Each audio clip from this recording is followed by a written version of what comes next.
Hello everyone, welcome to another episode of Spill the Tea with Tommy D. Been getting a lot of good feedback on my other episodes, so this week we're going to do green tea, a sencha, which is really awesome. A lot of people have been mentioning about green teas. Green teas are super popular because everyone's always excited. They're like, oh, antioxidants, it's healthy and stuff like that. So, this week we are going to do a Saemidori Sencha from a company called Matcha Konomi. This is a organic first harvest green tea. So let's talk about green tea. So, as we mentioned, so we've done two other teas now. We've done a white tea, we've done a black tea. As I mentioned last week, the big difference between white and black teas is the oxidation process. White teas don't get oxidized. Black teas are 100% oxidized. Green teas are also not oxidized, but the difference between a green tea and a white tea is there's a lot of processes that goes with like the production of tea, but the main one that differentiates the two is what they do to stop the oxidation process. So like I mentioned, there's different methods to this. With green tea, the two main methods are steaming and pan firing. And that gives the different types of teas a different flavor. It also kind of can also tell you where they're from. So, for example, most people are more familiar with the Chinese green tea. The Chinese pan fire their green teas. Tends to give it more of like a toasty, sometimes chestnut flavor to it. A good example of this would be like a gunpowder green tea or an Emperor's Clouds and Mist. There's a lot of really good ones out there. So what we're doing today is a sencha.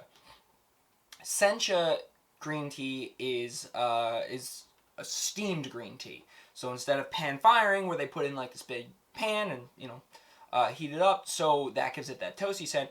These teas are steamed to stop the oxidation process, which gives them more of a kind of vegetal, kind of earthy, sweet flavor to it instead of like a toasty flavor. So typically, Chinese green teas are pan-fired, Japanese green teas are steamed. Also like Korean green teas will be pan-fired. Pretty much the Japanese are the only ones that really steam their green tea, which is what a sencha is. Other forms are, so there's sencha, there's gyokuro, there's there's a few different variations, but they all are pretty similar. So I'll show you what the sencha looks like. And a lot of people are like, it looks like grass. It does look like grass. So sencha there. Always keep your tea in a canister. It keeps it fresh. Boom. Alright, so we have our sencha here. It does. It smells somewhat kind of grassy, earthy. If you can see it there, move it around. Let's see if I can get... So yeah, literally it looks like a little blade of grass. But I'll show you after we steep it. These are actually the tea leaves. They're just very finely twisted together. Let's talk about one other thing, because a lot of people are really into it right now, is matcha. So matcha is essentially a sencha green tea that's ground up into a powder. So they use these stones and they grind the tea leaves into a very fine powder. The reason why matcha has more caffeine and antioxidants and nutrients to it is because instead of just drinking the infusion of the tea, you're actually ingesting the whole tea leaf. So that's where you're getting all those nutrients from. I've actually used sencha green tea after I've brewed it. I've thrown it in an omelet just because it's pretty good. It kind of has like almost like a spinach flavor to it. So that's your big basis on green teas. You get steamed, you got pan-fired, so then you got your matcha. So now let's talk about, so as I mentioned, this is a organic first harvest Japanese green tea. So, first harvest, also known, people call it first flush, has to do with when the tea leaves are actually picked. So, first flush is early spring, and then there's second flush, tends to be late spring, summer, and fall. Tea does not grow in the winter, so that's not part of it. And what this does, it actually changes the flavor of the teas. So early spring, a first flush tea is going to be a little sweeter and smoother than, say, like a fall tea is going to be almost more like complex and earthier. So it just depends on the type of tea they're doing. So Saemidori Sencha, organic first harvest. So the other thing, so this tea specifically is from, let's see, I wrote it down here because again, I'm not Japanese. Kogashimi, Japan. So Kogashimi, Japan is where this tea comes from, making it a single origin tea. So the difference between like when we did our Earl Grey, or like an English breakfast, is those are tea blends. So they'll take like, you know, a tea from maybe, you know, India and a Chinese green tea and maybe a, why am I spacing on it right now? A Sri Lankan, like a Sri Lankan tea, and then they'll blend it together to give it a specific flavor. You see this with coffee too. There's coffee blends where they'll take beans from different areas and mix it together. Single origin means all these tea leaves came from that one spot. It doesn't mean it's like better or anything. It's just like, you know, some people have different preferences and different regions will have different flavors. So I've never had this specific Saemidori Sencha, so I'm excited to try it. And if I like it, I will keep buying it probably, and I like to check out more teas. So, green tea is definitely a very, especially Sencha, very sensitive, so it's a little tougher to brew. So, similar, so the white tea we brewed was like a 190, which is pretty unusual for a white tea. This one is a 175 steep. So, finally got my glass mug. Shout out to Chris Bonson for getting me my glass mug, because Amazon, you know, I'm not mad because, you know, quarantine and stuff, but I haven't been able to get my glass mug yet, but he had one for me. We sanitized it before, so we're not being cooties, stuffs, and whatnot. So the first one I used 1 ice cube for the 190, 185-ish. I'm using 2 ice cubes. If you have smaller ice cubes, I would use 3, but I have pretty big ice cubes. So, I'm going to got my boiling water. Let's get that temperature to about 175. Now this mug says 150 milliliters, or 350 milliliters on it. I don't use that system because this is America. I'm just kidding. I don't know. So I'm gonna let that sit, let the ice cubes dissolve. So this one says 1 teaspoon to 2 teaspoons per, I think it was like 150 milliliters. I don't know why they're doing the milliliters thing. Probably because this company is, no, from Texas. Wow, shout out to Texas for using milliliters. Whoa. Usually we do like 1 to 2 teaspoons per 8 ounces of water. So I already scooped, as you saw, 2 teaspoons of the Sencha green tea into, I'm still going to use this cup just to show the tea, because I like it. Now this one, very, very quick steep. 1 minute steep time. So the reason why we say these are a little more sensitive, if this water's too hot, tea's going to taste burnt. If I let this sit for 3 or 4 minutes, it's going to be way too concentrated. It's going to taste awful. So if you're into the green teas, just be aware. They take a little bit more work.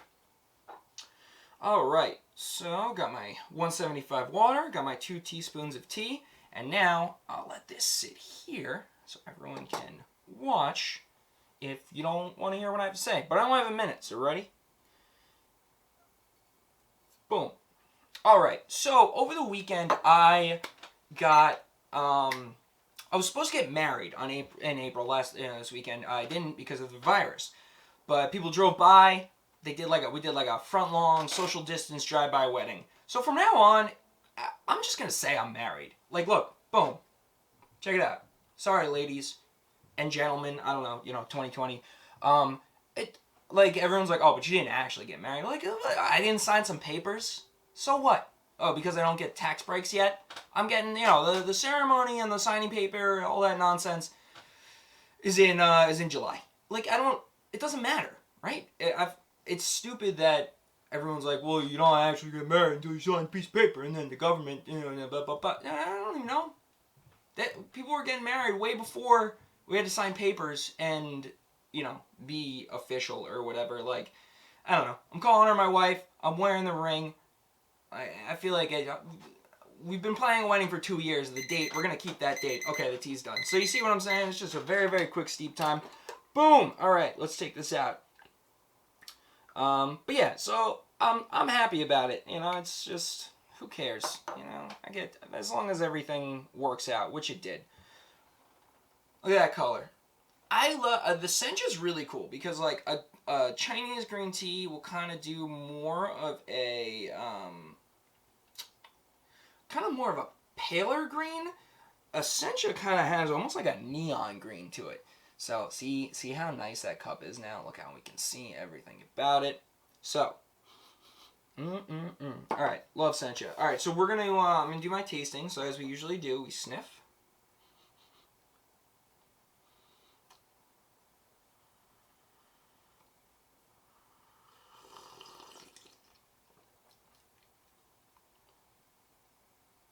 It's very good.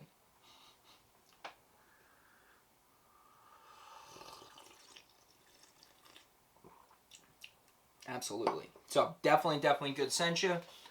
It's going to for sure have it's got that smooth, sweet, definitely a vegetal, which some people find very strange, but I really like it. And then the other thing they always describe like a Sencha green tea is that fancy word umami, which is like it's not. I'm not like a expert on the senses. It's not, but it's a food thing. It's like not. It's not savory, but it's kind of like rich. So that's kind of like it's supposed to have an umami, which just, I don't know, it's a weird word. I don't really know. I've heard the term before when describing Sencha, but like I don't really know. I even looked it up. I'm like, all right, so it's savory. I don't know, to me, but I'm not an expert on that stuff.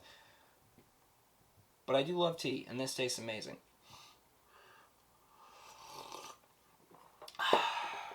Cool. So you can see. I'm gonna fucking. Cool. So now, if you can see the little, it's gonna be a little hard, but you can see that the tea leaves actually opened up a little bit more. So they don't look. Well, now they just kind of look like wet grass, to be honest. But like, it's kind of hard to get them in there. But like they're. You can see that they were very, very finely twisted together. And that's part of the process with the tea, is they always, like I mentioned in the first episode, they'll ball it up, they twist it. So these are finely twisted. So it's pretty amazing that someone sits there and just, someone in Japan is just sitting there twisting tea leaves. Crazy. Anyway, so, because of the 1 minute steep time, there's not so much talking smack this episode. I didn't actually spill it. Boom. There. Dropped it. Alright, cool. And now, fantastic thing about Sencha, these tea leaves, I can get at least 1, maybe 2, potentially 3 more cups out of these tea leaves. I'll probably increase the time as I brew it, but that's a good thing about it. You know, it just, you can keep using these tea leaves. Great with the Sencha. Works very well. So I hope you're all enjoying these episodes. If you want, go to the YouTube page. You can see the video of my front lawn social distance wedding. And then if you have any questions too, like send me a message. I've had some people reach out about different tea companies that I use. And if you're curious about a tea but not too sure about it, like maybe you saw this flavored tea that you want to try from a specific site, send it my way. I'd be happy to pick some up because I love pretty much all of it, and I'll drink it anyway, and I'll give it a review for you guys. So until next time, this is Spill the Tea with Tommy D, and have a good one.